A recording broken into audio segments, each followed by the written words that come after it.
హల్లెలూయా. చాలా సంతోషం, దేవుని స్తోత్రం. చదువుకుందామమ్మా.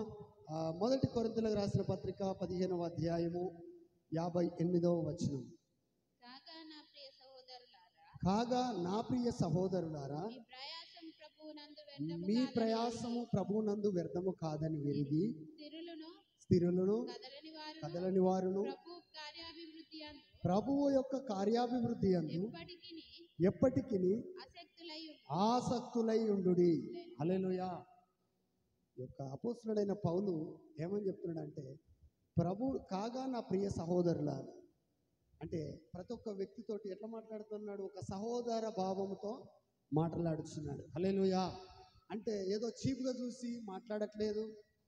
ఒరే భ్రష్టులారా అని కానీ ఇట్లా అట్లా అని చెప్పేసి మీరు పాపం చేసిన వాళ్ళని, లేక మీరు దేవునికి వ్యతిరేకమైన కార్యాలు చేసిన వారులారా అని కూడా సంబోధించట్లే. కానీ కాగా నా ప్రియ సహోదరులారా అంటే నేను అత్యంతంగా ప్రేమిస్తున్న నా సహోదరులారా, ప్రభువునందు మీ ప్రయాసం ఏం కాదట, వ్యర్థము కాదని మీరు ఏం చేయాలి? మొదటగా ఎరిగి ఉండాలి. హల్లెలూయా. చాలా మందికి కూడా ఒక ఆలోచన ఏముంటుందంటే, వాళ్ళందరికీ మరి ఈ మాట ఎందుకు మాట్లాడాల్సి వచ్చింది ఆయన గారు అని అంటే, చాలా మంది ఏమనుకుంటున్నారు అన్నట్టు, మా ప్రయాసం ఏమైపోతుంది? వ్యర్థమైపోతుందేమో, మేము చేసిన కష్టార్జితం వ్యర్థమవుతుంది కావచ్చు, మా భక్తి జీవితం వ్యర్థమైపోతుంది కావచ్చు అని వాళ్ళు రకరకాల ఆలోచన కలిగి ఉండి సందేహపడి ఉన్నారు వాళ్ళు. హల్లెలూయా. ఆయా సందేహాలలో ఈ ప్రజలు ఉన్నప్పుడు దేవుడు మాట్లాడుతున్న మాట, మీ ప్రయాసము ఎవరినందు వ్యర్థం కాదట, ప్రభువు నందు వ్యర్థము కాదు. అంటే మనుషుల మాట చొప్పున నువ్వు వెళితే ఒకవేళ వ్యర్థము కావచ్చు, అధికారులు చెప్పిండు కదా అని చెప్పేసి ఇల్లుకు ముగ్గు పోసుకున్నావు అనుకో, తీరే టైంకు పిల్లు కూడా ఇవ్వకపోవచ్చు కొన్ని సందర్భాలలో. హల్లెలూయా. కొన్ని సందర్భాలలో ఇవ్వచ్చు, కొన్ని సందర్భాలలో ఇవ్వకపోవచ్చు. కానీ దేవుడి మీద ఆధారపడి నువ్వు ఎప్పుడైతే ముందుకు పోగలుగుతావో, దేవుడు నా ప్రియ సహోదరులారా మీ ప్రయాసం వ్యర్థం కాదని, దేవునిని బట్టి మనం పడే ప్రయాసము, దేవునిని బట్టి మనం ఆధారపడే విధానం ఏం కాదట, వ్యర్థముగా పోనే పోదు. హల్లెలూయా. ఒక వ్యక్తిని బట్టి ఆధారపడి, ఒక వ్యక్తి మీద ఆధారపడి పోతే ఒకవేళ అక్కడికి పోయిన తర్వాత వ్యర్థం కావచ్చు, దాని ఫలితాన్ని పొందుకునే అవకాశాలు లేకపోవచ్చు. కానీ దేవుని మీద ఆధారపడి నువ్వు ఏది మొదలుపెట్టినా, అందుకని కీర్తనకారుడు కీర్తనలు మొదటి అధ్యాయంలో ఒక మాట అంటాడు. ఏమని చదువుకుందాం ఆ మాట? అతడు చేయనదంతయు సఫలమగును అని ఉంటుంది. చదవండి ఆ మాట. అతడు నీటి కాలువల ఓరన నాటబడిన వాడు, ఆకువాడక తన కాలమందు ఫలమిచ్చి చెట్టు వలె నుండును, అతడు చేయనదంతయు సఫలమగును. హల్లెలూయా. ఎప్పుడు సఫలపరచబడుతుందంటే, నేను ప్రభువునందు ప్రయాసపడుతున్నా, నేను ప్రభువును జతకట్టుకొని ప్రయాసపడుతున్నాను. హల్లెలూయా. నేను ఒంటరిగా లేను, నేను ప్రభువును ఆధారం చేసుకొని, దేవుని శక్తిని ఆధారం చేసుకొని, దేవుని వాక్యాన్ని ఆధారం చేసుకొని నేను ఉద్యోగం చేస్తున్నాను, నేను ఒక వ్యాపారాన్ని మొదలుపెట్టినాను, నేను ఒక పని మొదలుపెట్టినాను, నేను ఒక మంచి కార్యానికి శ్రీకారం చుట్టినాను, నేను ఆ ప్రభువును ఆధారం చేసుకొని నేను భక్తి జీవితంలో ముందుకెళ్తున్నానని నువ్వు ఎప్పుడైతే ముందుకెళ్ళడానికి సిద్ధపడతావో, అది ఎరిగి ఉంటావో, మనం ఏం కాదట, బలహీన పడే పరిస్థితులు రానే రావు. హల్లెలూయా. వాడు కదల్చబడడు. మొదటగా నువ్వు గుర్తుపట్టాల్సిందేంది? ప్రభువునందు నేను పడే ప్రయాసం ఏం చేయడు, వ్యర్థము కానియడు దేవుడు. హల్లెలూయా. నేను లోక సంబంధంగా పోరాడట్లేదు కదా, నేను గాలి కోసం పోరాడినట్టు పోరాడతలేను కదా, నేనేదో విశ్వంలో ప్రయత్నం చేసినట్టు చేస్తలేను కదా. విశ్వాన్ని సృష్టించిన ప్రభు అయిన యేసుక్రీస్తు, సృష్టిని సృష్టించిన సృష్టికర్తను ఆధారం చేసుకొని నేనేం చేస్తున్నా? పోరాటం చేస్తున్నా, నేను బయలుదేరుతున్నా, నేను పని చేస్తున్నా, నేను ప్రయాసపడుతున్నా, నేను ముందుకెళ్తున్నా. కాబట్టి నిశ్చయముగా నన్ను దేవుడు ఏం చేస్తాడు? నా ప్రయాసాన్ని ఏం కానియడు, వ్యర్థము కానియడు. హల్లెలూయా. ఇది మనం ఏం చేయాలో మొదటగా గుర్తించాలి. ఒకవేళ నువ్వు ఇది గుర్తించగలిగితే నీలో ఏం రాదంటే బలహీనత అనేది రాదు. ఏమో నేను చేసేది సక్సెస్ అవుతుందో లేదో, నాకు దేవుడు ఇస్తాడో లేడో అని ఎవడనుకోవాలి తెలుసా? లోక సంబంధంగా పోరాటం చేసిన వాడు. అమ్మ ఇటినాలయ్యా, లోక సంబంధంగా పోరాటం చేసిన వాడు, లోక సంబంధంగా ఆలోచన చేసిన వాడు, మనుషుల మీద ఆధారపడుకుంటూ ముందుకెళ్ళిన వాడు ఏం చేయాలా? అట్లా ఆలోచిస్తే వానికి ఒక అర్థం ఉన్నది. నువ్వు దేవుని బిడ్డగా చలామణి అవుతూ క్రీస్తు యేసు రక్తంలో కడగబడిన నీవు ఏమెరిగి ఉండాలా? నా ప్రయాసమును దేవుడు ఏం చేయడు, వ్యర్థముగా పోనీయడు. హల్లెలూయా. పేతురు కావచ్చు, 12 మంది అపోస్తలులు కావచ్చు, ప్రయాసపడ్డారు. వాళ్ళ ప్రయాసము దేవుడు ఏమాత్రము వ్యర్థము కానీయలే. పేతురు ఒకానొక సందర్భంలో అడుగుతాడు, అయ్యా మేము ఇంత ప్రయాసపడుతున్నాం కదా, మా సమస్తాన్ని వదిలిపెట్టుకొని నిన్ను వెంబడించినాం కదా, మాకేమన్నా బెనిఫిట్స్ ఉన్నాయా అంటే, ఇహమందు 100 రెట్లు పరమందు నిత్య జీవము మీకు ఇవ్వబోతున్నాను. హల్లెలూయా.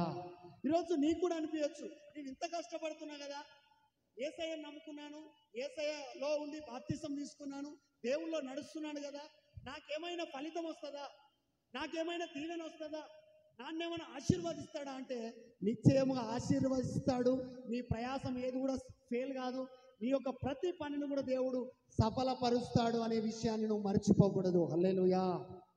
ఎప్పుడైతే ఇది ఎరిగి ఉంటావో, నువ్వు ఎవరొచ్చి నిన్ను కదిలిచ్చినా, ఎవరొచ్చి నిన్ను పక్కకు జరిపేసినా, నీ భక్తి జీవితంలో నుంచి పక్కకు జరపడానికి సిద్ధపడ్డా, నీ ఆత్మీయ జీవితంలో పక్కకు జరపడానికి సిద్ధపడ్డా, నువ్వు చేస్తున్న పని నుంచి వైదొలిగించడానికి, నువ్వు కలిగి ఉన్న ఉపాధిని వాళ్ళు నీకు లేకుండా చేయడానికి వచ్చి, నిన్ను బలహీనపరచడానికి, నిన్ను బాధించడానికి వచ్చినా నువ్వు ఎంత మాత్రము కదల్చబడవు. హల్లెలూయా.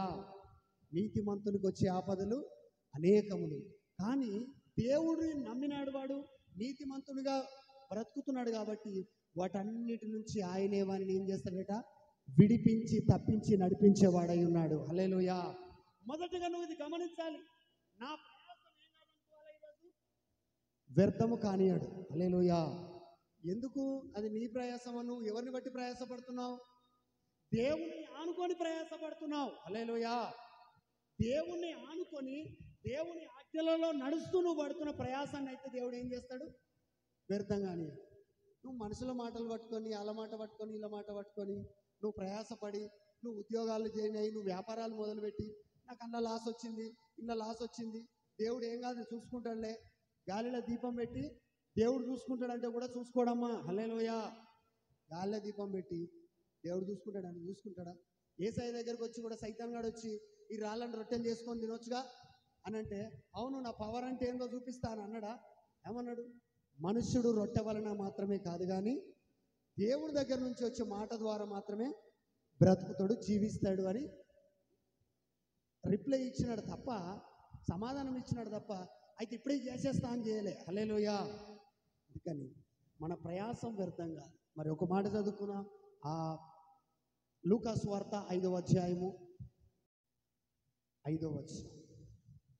సిమోను ఏలినవాడా, రాత్రంతయు మేము ప్రయాసపడితిమి గాని మాకేమీయో దొరకలేదు, అయినను నీ మాట చొప్పున వలలు వేతుమని ఆయనతో చెప్పారు. చాలు.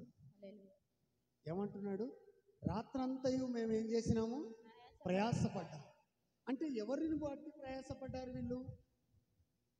వాళ్ళ శక్తిని బట్టి ప్రయాసపడ్డారు, వాళ్ళకున్న జ్ఞానాన్ని బట్టి ప్రయాసపడ్డారు.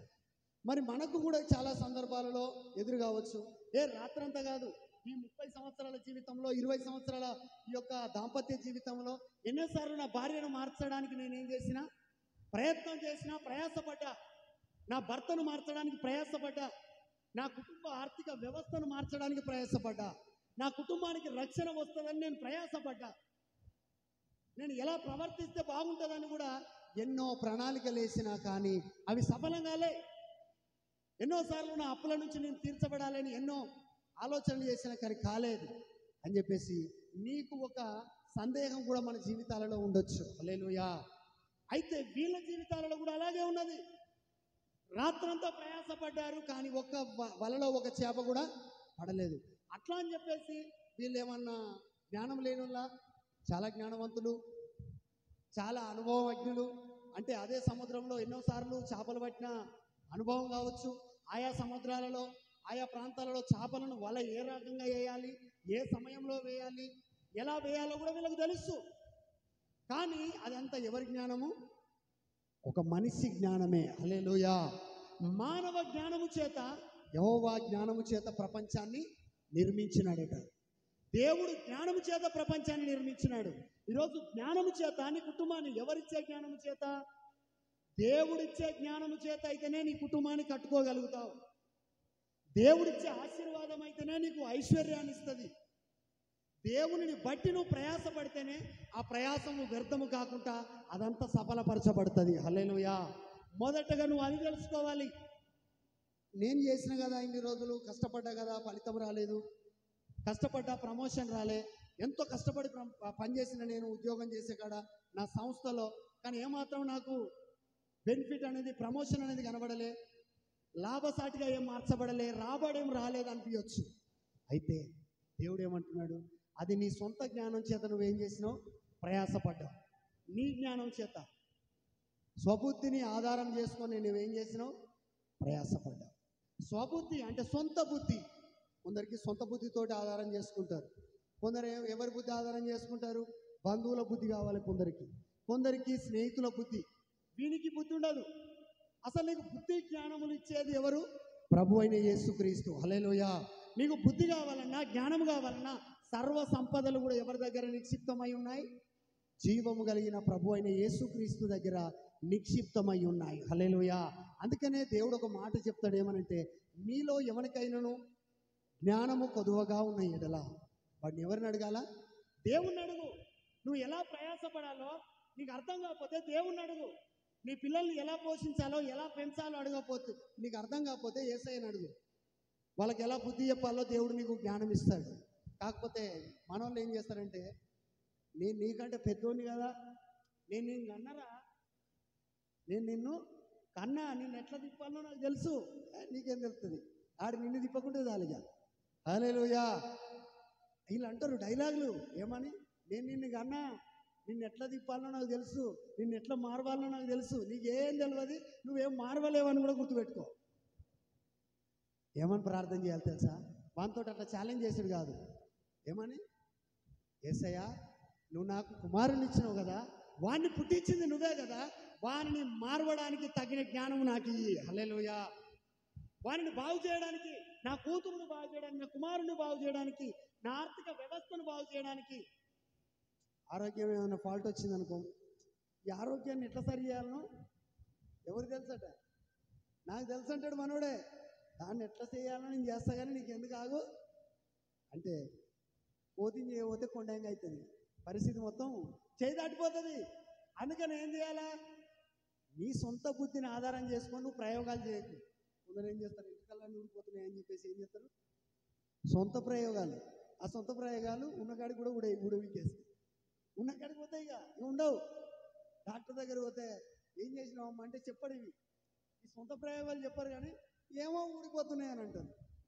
అసలు ఒప్పుకుంటే మంచిది నీకు. హల్లెలూయా. సార్ ఇట్లా చేసిన, ఒకరు చెప్తే చేసినవా, నీ బుద్ధి వచ్చి చేసినవా, ఎక్కడ చూసినవా? చెప్తే వాడికి ఏమైనా డాక్టర్ ఇంకేదైనా మందులు చేయడానికి ఆస్కారం ఉంటుంది. కానీ మనిషి దుర్బుద్ధి ఏంటంటే ఏం చేయడు? అతిక్రమములను దాచిపెట్టువాడు వర్ధిల్లడట. వాటిని ఒప్పుకొని విడిచిపెట్టిన వాడు వర్ధిల్లుతాడు. హల్లెలూయా. వాడు కనికరం అందుకుంటాడు. అట్లా ఎట్లుంటుంది?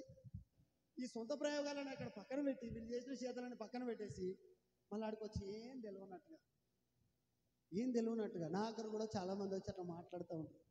కానీ దేవుని కృప వల్ల ఆ విషయాన్ని మనం ముందే గుర్తించినాం కాబట్టి నవ్వుకొని కొన్ని సందర్భాలలో సరే నీ పరిస్థితి ఇట్లుందా అంటే, ఇంత జీవబుడమం కలిగి నడుచుకుంటావా అని అర్థమవుతూ ఉంటుంది. హల్లెలూయా. కాబట్టి దయచేసి ఇక్కడ మన ప్రయాసము వ్యర్థం కావద్దు అని అంటే, నీ పిల్లలను మార్చే విషయంలో కావచ్చు, నీ భర్తను మార్చే విషయంలో కావచ్చు, నీ ఆర్థిక పరిస్థితిని మార్చుకునే విషయంలో కావచ్చు, నీ యొక్క ఆధ్యాత్మిక జీవితాన్ని ఒక అందముగా తీర్చిదిద్దే విషయంలో కావచ్చు, నీ సొంత జ్ఞానం ఏం చేయదు, పనికిరాదు. ఆ సొంత జ్ఞానం పెడితేవా దానివల్ల యూజ్ మాత్రం ఏముండదు. హల్లెలూయా. దేనివల్ల ప్రయాసపడాలంట? ప్రభువును కలిగి నువ్వు ప్రార్థన చేయి. ప్రభువును కలిగి నువ్వు నీ భర్తను ఎట్లా మార్చాలో ఒక ప్లాన్ వేసుకో. హల్లెలూయా. అయ్యా ఈయనను ఎట్లా మారుతాం? నువ్వు చెప్పినట్టుగా అయితేనే నేను మారవగలుగుతాను అని నువ్వు అడుగు దేవుణ్ణి. దేవుడు ఆయన చెప్తాడు నీకు.